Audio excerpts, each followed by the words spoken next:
사랑하는 성도 여러분, 지난 한 주간 동안 평안하셨습니까? 오랜만에 겨울다운 겨울, 추위를 경험하고 계시죠? 그런데 단순한 추위 정도가 아니라 최강 한파라고 표현을 합니다. 특별히 한파가 다가오면 주의보를 내리고 경보를 내린다고 합니다. 주의보는 영하 12도 이하로 적어도 이틀 이상 날씨가 유지될 걸 예상할 때 주의보를 발령하고, 영하 15도 이하의 날씨가 이틀 이상 계속될 것을 예상하면 경보를 발휘한다고 합니다. 그런데 지난 주간에는 한파주의보도 있었고 한파경보도 있었습니다. 참 추운 날씨 지나서 오늘 주일 이렇게 함께 예배하게 되는데, 하나님께서 이렇게 예배하는 우리 성도님들을 안전하게 지켜주시고 또 인도해 주신 것에 대해서 먼저 감사하는 마음이 넘쳐나기를 소망합니다. 그런데 한파가 단순히 추위만 몰고 온 게 아니라 폭설도 가져왔죠. 그래서 지난 수요일 날 폭설이 시작하는 밤에는 퇴근하는 사람들이 좀 먼 거리를 차로 이동하는 사람들은 밤새 차 안에 있었답니다. 그래서 목요일 아침에 집에 들어간 이런 출퇴근자도 여러 사람이 있었다는 거죠. 그리고 이렇게 강력한 한파가 지속되니까 계속해서 차량의 시동이 안 걸립니다. 수도 계량기가 동파되었습니다. 또 아파트에서는 위층에서 세탁을 하니까 그 세탁물이 흘러가는 배수관이 얼어가지고 물이 역류합니다. 저층 주민들의 신고가 이렇게 많았다고 합니다. 혹시 여러분들은 이런 어려움 겪지 않으셨습니까? 저희 집도 영하 한 3, 4도만 내려가면 한파 때문에 세탁기가 있는 쪽은 매해 얼었습니다. 그러다 보니까 이렇게 강력한 추위가 온다고 하면 어떻게 해야 세탁기가 얼지 않고 그곳에서 우리의 일상생활을 유지할 수 있을지 반복하면서 경험하다 보니까 지혜가 생기더라고요. 그래서 이번 이 강력한 한파에는 세탁기가 얼지 않고 이렇게 빨래도 세탁기가 하면서 지내고 있습니다. 여러분들 어떻습니까? 그래서인지 우리 인간을 지혜가 있는 사람, 다른 말로 표현하면 호모 사피엔스라고 이야기를 하지요. 왜냐하면 인간은 어떤 어려움들을 반복해서 경험하다 보면 한번 겪은 그 어려움을 기초해서 앞으로 어떻게 살아가야 될지 지혜를 얻는다는 겁니다. 생활의 노하우라고 하는 거죠. 이런 예보가 있으면 미리 이것부터 준비해야 되겠다. 경험을 통해서 하나하나 알아가는 것입니다.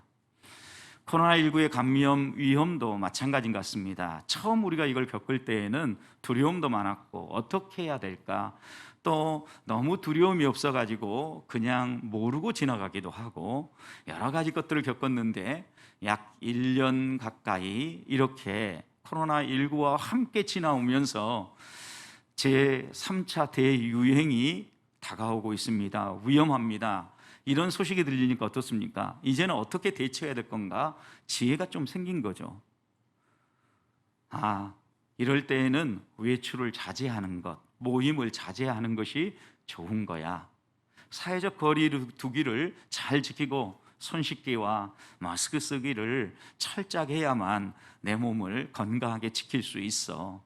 또 코로나19에 감염된 사람들의 75% 이상이 반년이 지나도 후유증을 앓고 있다는데, 가능하면 안 걸려야 되겠구나 라는 이런 마음들이 우리 안에 어느 정도 생기게 된 것 같습니다.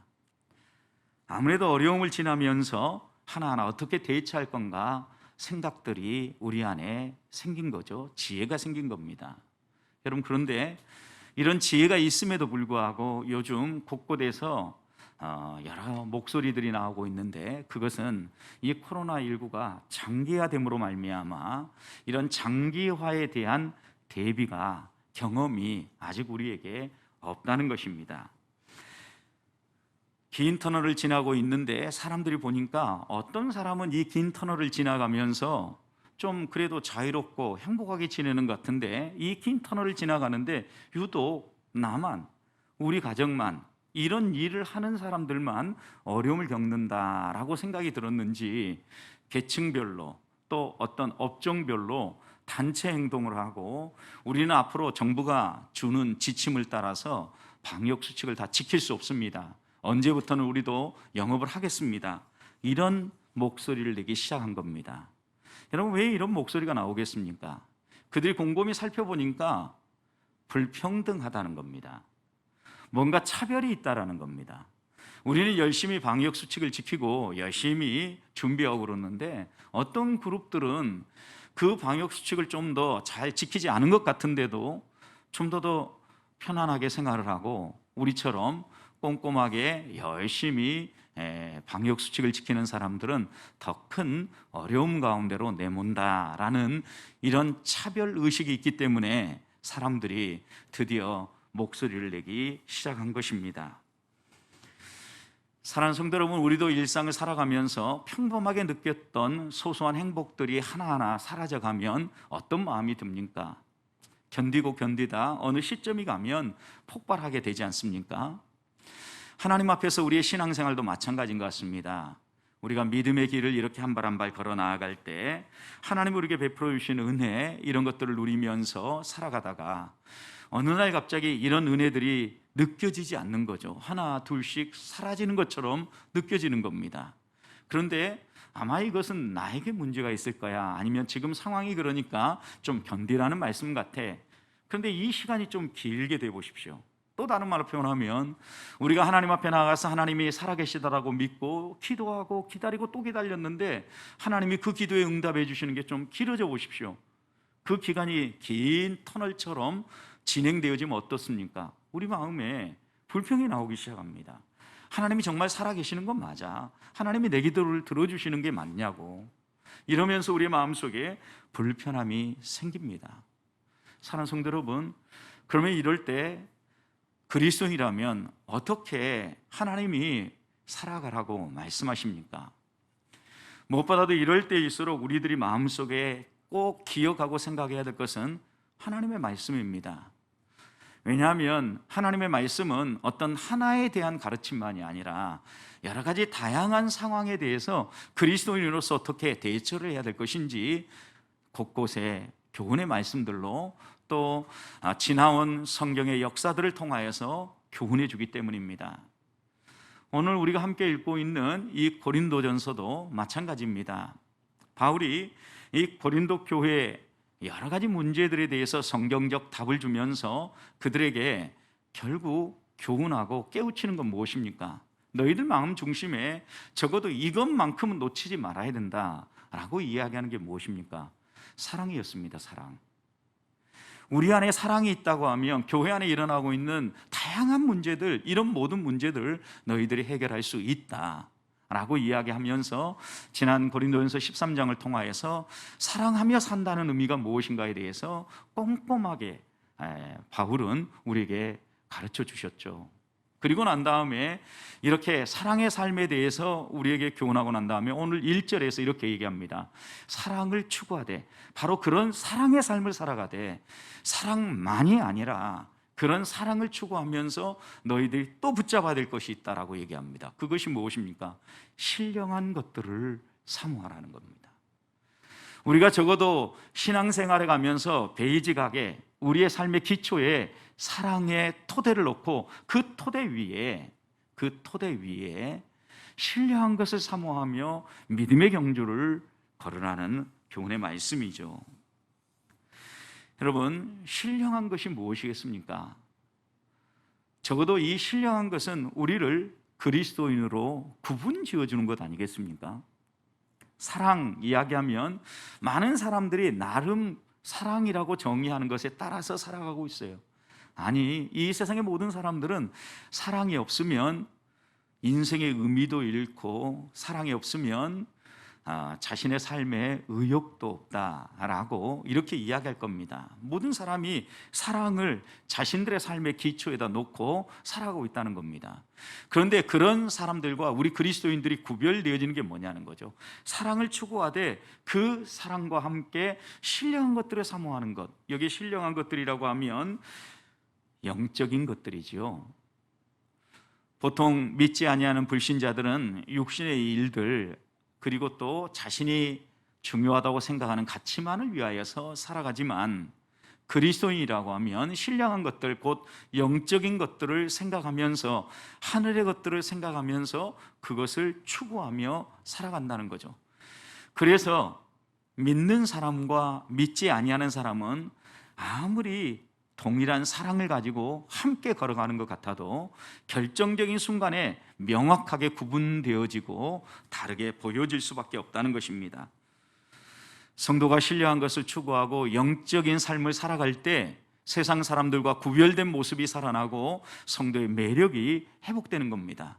그런 점에서 저는 우리 보배교회 성도들이 2021년 부르신 부름의 상을 위하여 달려나아갈 때 무엇보다도 신령한 것들을 사모하고 영적인 열매들이 풍성하게 맺혀서 그리스도인다운 모습, 그리고 더 나아가서는 많은 사람들이 나도 저런 하나님 믿어보고 싶다라고 말할 수 있는 한 해의 삶을 사시기를 축복합니다.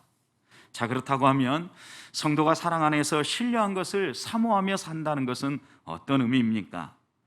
1절 말씀에서 신령한 것들은 영적인 일들, 성령이 행하시는 일들, 성령께서 우리에게 선물로 주시는 은사를 의미합니다. 영적인 일, 성령이 행하시는 것, 그것은 은사인데 특별히 성령께서 우리에게 선물로 주시는 거예요. 그래서 신령한 것을 사모하라는 것은 육신의 일보다는 하늘의 일을 사모하라는 본면입니다. 우리는 실제로 살아가면서 눈에 보이고 육체의 일들에 많이 영향을 받지 않습니까? 지난 주간 이렇게 강력한 한파가 다가오니까 어떻습니까? 좀 더 우리의 몸을 따뜻하게 보호해 줄 옷, 그리고 집안을 좀 따뜻하게 데펴줄 난방 도구, 이런 것들 우리는 먼저 챙기죠. 그런데 여러분 생각해 보십시오. 이런 모든 조치를 취하면서도 평소에 몸을 건강하게 유지하고 있는 사람은 이 정도 강력한 한파가 와도 견디어낼 만한 힘이 있지요. 어떤 힘입니까? 이렇게 강력한 외부에 변화들이 다가오면 그 변화에 우리의 몸이 적응하지 못하면 질병에 노출되고 또 아파서 주저앉게 된다는 거죠. 그래서 간절기라든가 특별히 이렇게 강력한 기후 변화가 일어날 때 연약한 우리 어르신들은 세상을 떠나는 일들이 많이 생기지 않습니까? 그만큼 적응력이 떨어지기 때문입니다. 여러분, 그런데 평소에 몸을 계속 움직이고 나이가 든 어른이라 할지라도 꾸준히 계속해서 활동을 하면서 체력을 보강하고 또 생활을 하셨던 분들이라면 어떻습니까? 이렇게 강력한 추위가 와도 견디어낼 만한, 그 변화에 적응할 만한 힘이 있다는 겁니다. 그런데 추위가 오니까 이제 내가 좀 움직여야지, 몸을 만들어야지, 그러면 그 몸이 어느 정도 만들어질 때쯤 되면 추위는 이미 지나가 버리는 거죠. 문제는 지나가 버린 거죠. 그래서 평안할 때 먼저 준비해야 되는 거죠. 신앙생활도 마찬가지죠. 영적인 겨울이 오기 전에 영적인 겨울을 맞이하고 견뎌낼 수 있는 힘이 우리에게 있어야 되는데, 우리는 평안할 때 미리 이 영적인 겨울을 맞이할 준비를 하는 것이 아니라 겨울이 딱 닥치고 나면 그제서야 이거 이러기 위해서는 이런 말씀의 힘도 있어야 되는데 그제서야 말씀을 보기 시작합니다.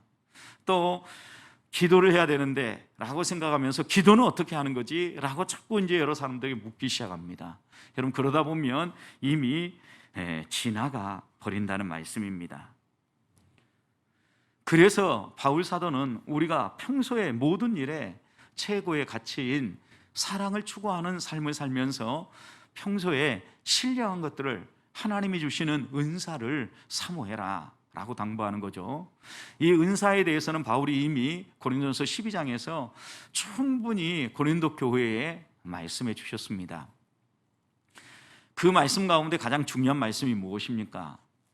은사는 내가 원한다고 해서 취할 수 있고 내가 기도한다고 해서 하나님 앞에서 얻어내는 게 아니라 하나님이 자신의 뜻을 따라서 우리 각자에게 선물로 주신다는 겁니다. 고린도전서 12장 11절, 이 모든 일은 같은 한 성령이 행하사 그의 뜻대로, 누구의 뜻대로? 성령의 뜻대로, 하나님의 뜻대로 각 사람에게 나누어 주시는 것이니라, 이렇게 증언했습니다. 은사가 여러 가지로 다양하지만 그 은사를 베푸시는 하나님은 한 분이십니다. 그러니 아무리 다양한 은사가 있다 할지라도 그 은사는 한 방향으로 나아가게 되어 있어요. 하나님께서 우리에게 은사를 주시는 것은 이 땅 가운데서 하나님 백성답게 살도록 함입니다. 어떻게 살게 하려는 것입니까? 교회를 견고하게 세우고 하나님의 일들을 감당하도록 하나님께서는 우리들에게 이런 은사를 계속해서 공급해 주신다는 겁니다. 그렇지만 또 한 가지 기억해야 될 것은 하나님이 이렇게 은사를 주시는데 하나님이 모든 사람에게 동일한 은사를 주시는 것은 아니라는 겁니다. 다양한 은사를 주셔서 서로 다른 은사, 다양한 모습으로 교회를 섬기게 하고 하나님 우리에게 맡기신 부름의 상을 향하여 달려가도록 인도하신다는 것입니다. 그래서 우리에게 다시 한 번 더 바울이 권하는 것은 이런 하나님의 뜻을 따라서 은사가 제대로 사용되도록 신령한 일들을 사모하고 신령한 것들에 너희의 관심사를 쏟으라는 거예요. 하나님의 은사를 사모한다는 건 무엇이겠습니까? 여러분, 그 은사를 가지고 하나님의 뜻을 따라 하나님의 일을 행한다는 의미가 담겨져 있지 않겠습니까? 단순히 우리에게 어떤 은사만 있기를 원해라, 이런 의미가 아니죠. 영적인 사람으로 하나님이 주신 은사를 따라서 하나님 우리에게 맡겨주신 일들을 감당하는 삶을 살아라, 부르신 부름의 상을 위하여 살아가라, 이렇게 교훈하는 말씀이죠. 자, 그렇다고 하면 우리들은 무엇에 관심을 가지고 또 무엇을 사모하고 살고 있는지 물어보아야 합니다. 사랑하는 성도 여러분, 여러분들은 무엇을 사모하며 지나오고 있습니까? 지난 한 해 사람들이 많이 관심을 가졌던 관심사는 온라인이었다고 합니다. 코로나 인해서 접촉이 어려워지고 모이는 게 어려워지니까 비접촉을 통하여서 일상생활에 필요한 것들을 취하고 누리기 위해서 온라인을 많은 사람들이 방문하고 또 온라인으로 일상의 많은 부분을 해결하기 시작했다는 겁니다. 온라인 상에서 역시 많은 관심사는 건강이었고 또 하나는 안전이었다고 합니다. 그래서 예측을 하는 사람들이 2021년 온라인 소비 트렌드는 세이프티다, 안전이다, 이렇게 내다보지 않았습니까? 빅데이터를 분석한 결과도 똑같았다고 합니다. 사람들이 계층마다 조금씩 달랐는데 일반 사람들은 코로나와 관련된 뉴스를 제일 많이 검색했고 또 하나 많은 검색을 한 것은 건강이었다고 합니다. 정계의 리더들 그리고 경제계의 리더들 각각의 관심사가 다 달랐는데 특별히 경제계의 리더들은 미래 준비에 많은 관심사를 쏟았다는 거예요. 여러분, 그러면서 이들이 다음 미래 사회에서 우리 기업을 살려내기 위해서 ESG, Environment, 그 다음 ESG에서 Social, 그 다음에 G, Governance 해서 환경과 사회적 책임과 그리고 다스려가는 지배구조, 이런 문제들에 대해서 기업을 경영하는 경영인들은 관심을 쏟아부었다는 겁니다. 소상공인들의 관심은 다른 게 있지 않았고요. 속히 이 코로나19가 종식되어져서 일상을 회복하고 경제활동을 재개하는 것이었다고 합니다. 이처럼 각각의 계층들마다 관심사가 다 달랐어요. 자, 그렇다면 우리들이 그리스도인이라고 하면 우리는 그리스도인으로서 또 관심사가 있지 않겠어요? 그럼 우리는 무엇에 대해서 관심을 가지고 있느냐는 거죠. 저도 최근에 없던 관심들이 한두 가지 생기기 시작했습니다. 부동산 문제가 심각해가지고 전세난을 겪어보니 살 곳을 걱정하지 않고 지낼 집이 하나 있었으면 좋겠다, 이런 생각이 들었습니다. 그러면서 사람들이 영끌을 해서라도 집을 한 채 마련한다고 해서 가능하겠는가 여러 가지 데이터를 분석을 해보니까 불가능하구나. 이 관심은 해결되기 어렵겠구나. 이렇게 하나 마음을 정리하고, 그러고 나서 보니까 또 올해 시작하면서 사람들이 무엇에 관심을 막 갖기 시작했습니까? 개인 투자자들이 많이 몰리고 있는 주식이었어요. 근데 주식에 대해서 이렇게 한번 쭉 뉴스도 보고 여러 가지를 보니까 왜 사람들이 몰리는가, 그리고 어떻게 이것을 통하여서 자신의 부를 창출하는가, 이렇게 읽어보니까요, 이해가 안 되는 이야기가 많더라고요.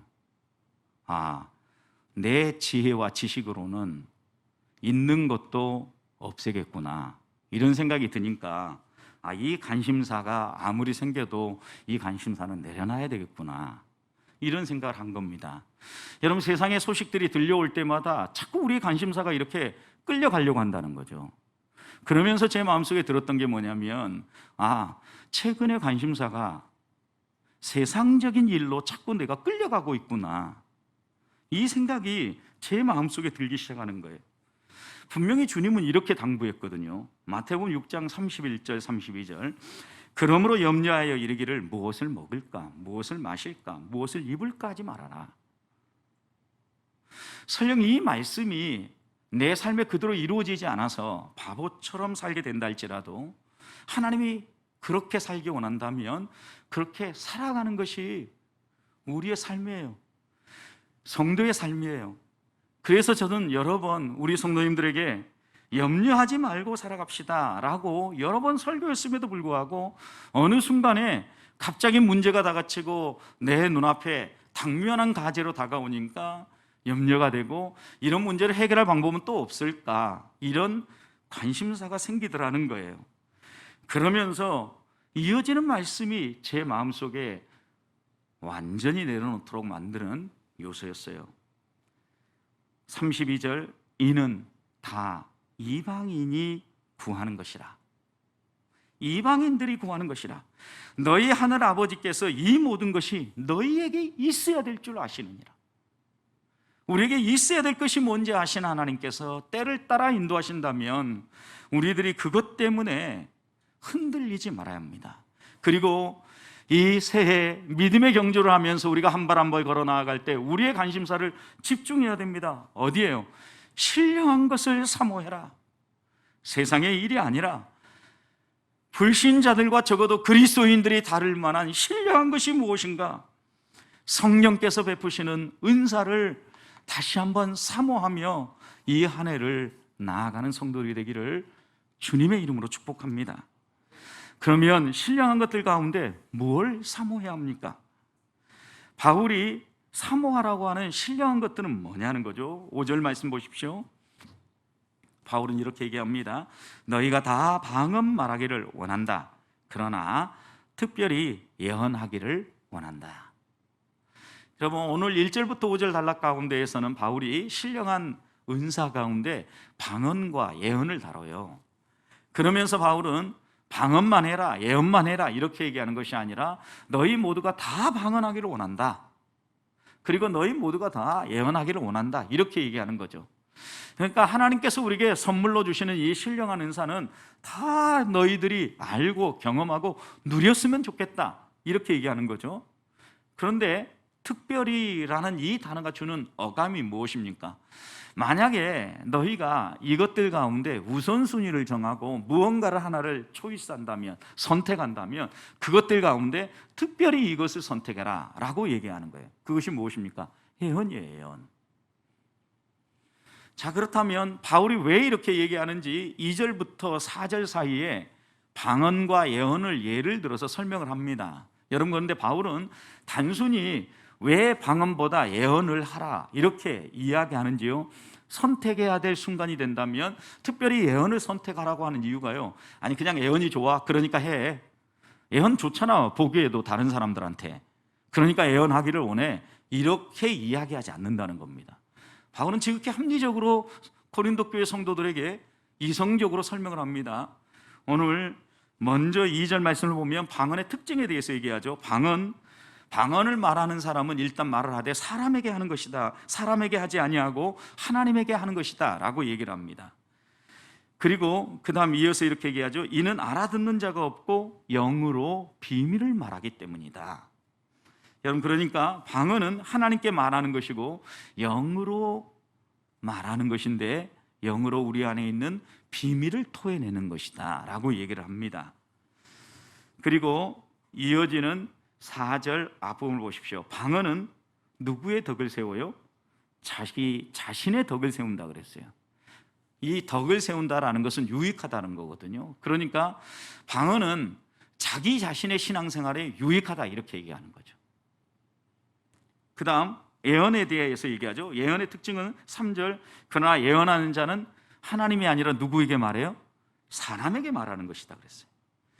그리고 사람에게 말하는데 예언에 3가지 목적이 있는데 덕을 세우고 권면하고 위로한다 이렇게 얘기했어요. 그런데 무엇보다도 이어지는 말씀 보십시오. 4절 후반절에서 보면 이 예언은 누구의 덕을 세워요? 자기 자신의 덕이 아니라 교회의 덕, 공동체의 덕을 세운다는 거예요. 바울의 관심사는요, 은사를 사용하되 개인의 유익을 위해서 은사를 사용하는 것도 중요하지만 만약에 여러 가지 은사, 신령한 것들 가운데 선택할 순간이 온다면 너 개인의 유익보다는 공동체 유익을 위한 은사를 선택해라 이렇게 얘기하고 있는 거예요. 여러분, 주님이 한결같이 우리에게 가르쳐 주신 거죠. 신앙생활 할 때 하나님이 뭘 우리에게 더 줬다라는 것은 너를 드러내고 너를 자랑해라고 주는 게 아니라 섬기라고 주신다는, 이웃을 배려하고 이웃을 사랑하며 섬기라고 주신 것이에요. 그렇기 때문에 은사를 선택함에 있어서도 내 자신을 드러내고 나의 유익을 위한 것보다는 이웃의 유익하고 교회의 유익하고 공동체의 유익한 것을 더 사랑하고 더 사모하고 더 추구해라 이렇게 권하고 있는 겁니다. 생각해 보십시오. 말하는 것으로 또 이것이 하나로 통하는데 하나님께 말하기보다는 사람에게 말하라는 것이고 자신의 유익보다는 공동체 유익을 위해서 하라는 거죠. 실제 3절 보면 예언의 3가지 목적이 분명한데 덕을 세우는 것, 권면하는 것, 위로하는 거죠. 여러분, 공동체 유익이 된다는 것은 어떤 점에서 유익합니까? 하나님의 뜻이 무엇인가를 함께 신앙생활하는 사람들에게 풀어 설명해 주는 겁니다. 그러니 모두가 함께 하나님을 바라보며 걸어갈 수 있는 거죠. 그러나 방언은 영으로 비밀을 말하기 때문에 하나님만 알아들어요. 사람들은 몰라요. 그러니까 공동체 안에 유익이 없는 거죠. 또 권면하는 은사라고 그랬어요. 예언은, 여러분, 권면이란 게 무엇입니까? 하나님의 뜻을 이렇게 전달하는 거죠. 실제로 디모데후서 3장 16절과 17절 말씀을 보면 바울은 디모데에게 성경의 유익에 대해서 이렇게 얘기합니다. 모든 성경은 하나님의 감동으로 된 것으로 교훈과 책망과 바르게 함과 의로 교육하기에 유익하다. 교훈, 책망, 바르게 함, 의로 교육. 이게 뭐예요? 권면이죠, 권면. 여러분, 이렇게 권면함으로 말미암아 결과적으로 우리에게 주어지는 게 무엇이에요? 디모데후서 3장 17절 보면 이렇게 했어요. 하나님의 사람으로 온전하게 한다.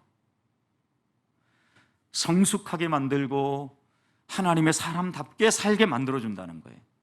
그리고 나서 이어서 이렇게 얘기합니다. 모든 선한 일을 행할 능력을 갖추게 하려 합니다. 결국은 우리가 온전해서 추구하고 나아가야 될 방향을 성경 분명히 얘기하는 거예요. 온갖 선한 일을 행할 능력을 갖추게 하려 합니다. 성도 여러분, 그런 점에서 예언의 은사는 공동체를 유익하게 할 뿐만 아니라 이런 권면을 통하여서 하나님을 더 닮아가게 만들고 우리의 구원을 향하여서 보다 성숙한 신앙생활을 하도록 이끌어준다는 것입니다. 그것만이 아닙니다. 권면에 이어서 위로의 힘도 있다 그랬죠. 여러분, 생각해 보십시오. 우리가 힘들고 어려울 때는 왜 이런 어려움을 겪는지 하나님 뜻을 잘 모를 때 힘들어 하잖아요. 그런데 공동체 안에서 하나님의 뜻을 명확하게 나눠주고 또 이 예언의 은사를 따라서 섬기는 사람이 있다고 하면 하나님의 뜻을 알고 보면 어때요? 위로가 되죠. 위로. 기다릴 수 있는 힘이 생기는 거죠. 아, 이래서 이런 일이 벌어지구나. 아, 이것은 좀 더 기다리라는 말씀이구나. 이렇게 깨달음이 오면서 우리가 현재 당하고 있는 여러 가지 어려움들을 견디고 버텨낼 수 있는 힘이 생기는 거죠. 그런 점에서 위로와 격려의 목적도 있다는 거예요. 여러분, 그렇다고 하면 우리들이 이런 애언을 살려내야 되지 않겠습니까? 대신에 이 애언의 은사를 우리가 사용할 때 조심해야 될 게 하나 있습니다. 왜 우리 사회에서 애언이 활성화되지 못합니까? 애언하면 미래의 일을 이야기하는 것으로 첫 번째 오해합니다. 또 한 가지는요, 하나님의 뜻을 전달하는데 많은 사람들이요, 하나님의 뜻을 전달하기보다는 뭘 합니까? 내가 하고 싶은 말을 해요. 저와 같은 목회자도요, 강단에서 말씀을 전하면서요, 하나님의 말씀을 대언하고 정말 성경이 오늘 우리 시대에 우리 공동체에 뭘 이야기하는지를 풀어내야 되는데 내가 교회 성도들에게 하고 싶은 얘기를 하는 거예요. 그리고 리더들에게 이렇게 했으면 좋겠다고 내 뜻을 전달하는 거예요.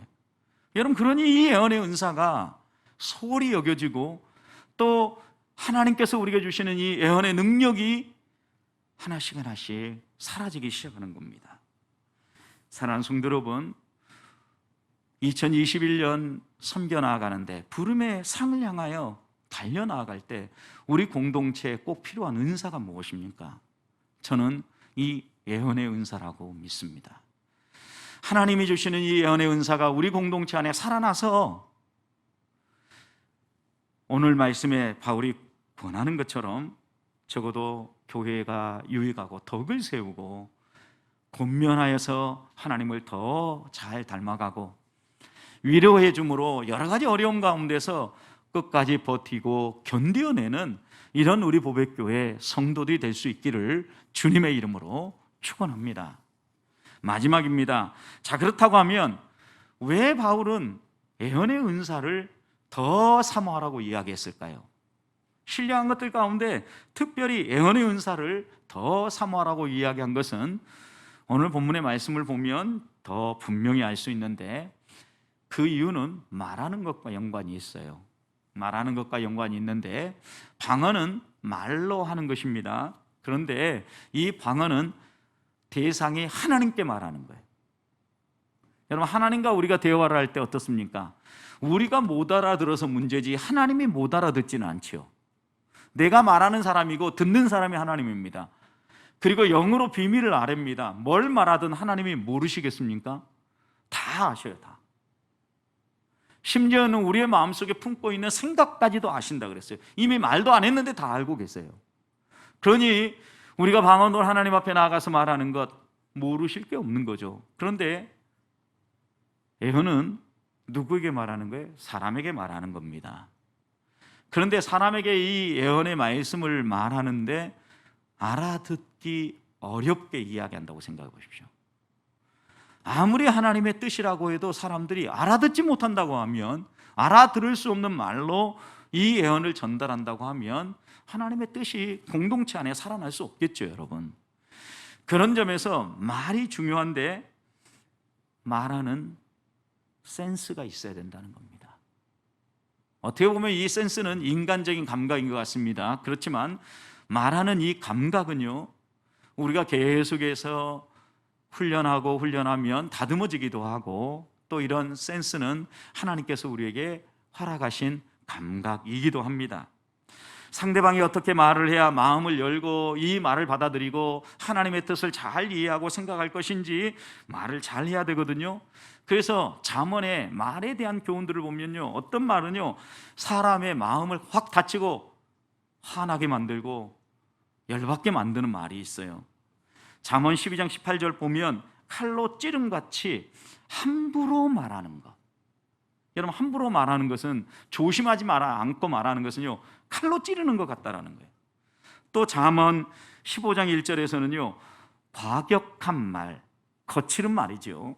이런 말은요 사람들의 노를 불러일으킨다는, 노를 격동한다는. 그러니까 이런 말들 하지 말고 좀 우리가 말해야 될 말이 어떤 말이겠어요? 정반대로 사람을 행복하게 만들어주고 마음을 싸매주는 말들이 있는데, 잠언 16장 24절에 선한 말은 꿀송이와 같다, 달콤하다는 거죠. 그래서 마음에 달고 뼈에 양약이 된다 이렇게 얘기했어요. 선한 말이에요. 선한 말, 좋은 말이죠. 또 23장 16절에 보면 내 입술이 정직을 말하면 너 속이 유쾌하리라 그랬어요.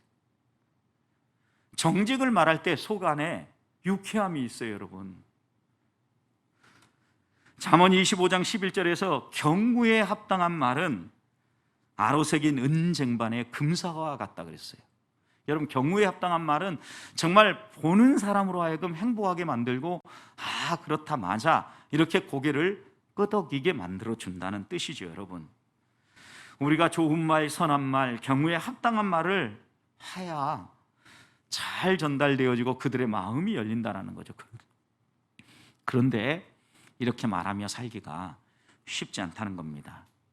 야고보 사도는요, 그래서 말에 실수가 없으면 그 사람은 완전한 사람이라고 얘기했고, 말을 하는 주된 신체 기관인 혀를 길들일 사람이 없다라는 거예요.